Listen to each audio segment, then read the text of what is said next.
de la vie majoritaire. Ainsi, la prise en compte de l'avis du citoyen sur le développement technologique jusqu'à l'occasion des mascarades, mais des procédés originales apparaissent et pour élargir leur champ d'application à la gestion plus démocratique des sociétés. De ce point de vue, la régulation technosciences continue aussi un laboratoire pour l'innovation dans le traitement de toute controverse. Pour la régulation de la technoscience, pour toute question concernant l'ensemble de la société, la démarche démocratique commence par une consultation. Dans la consultation exhaustive, toute population est conviée à s'exprimer. Les procédures sont variées, élections, référendum. Au contraire, la consultation représentative peut prendre des formes très diverses. L'approfondissement des citoyens de la démocratie ne passe pas seulement par son extension quantitative, la démocratie participative, mais aussi par son amélioration qualitative, démocratie délibérative, afin de changer la posture même du rapport des pouvoirs.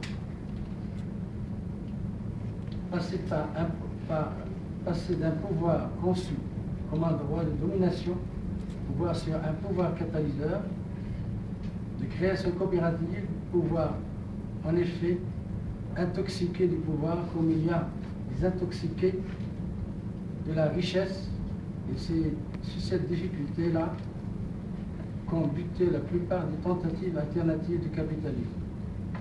Quand elles ont basculé dans des formes despotiques, autoritaires, voire totalitaires, changer de rapport au pouvoir, c'est aussi sortir des logiques de violence, y compris dans la manière de traiter les conflits et les désaccords, afin d'échapper aux amalgames émotionnels qui transforment le débat en agression interpersonnelle, ou les affrontements des croyances simplificatives.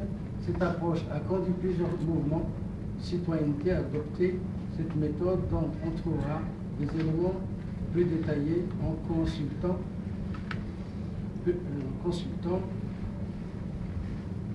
un mouvement éducatif, pour utiliser des méthodes de ce type, tant pour faire progresser la qualité démocratique et participative, l'ensemble face aux logiques de confiscation du pouvoir par les classes dirigeantes, que pour sa propre qualité démocratique interne.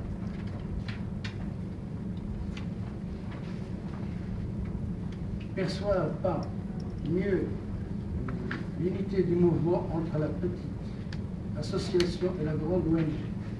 Même type d'organisation, même valeur, même mode d'expression, il y a un lien social commun qui se diffuse de la base au sommet.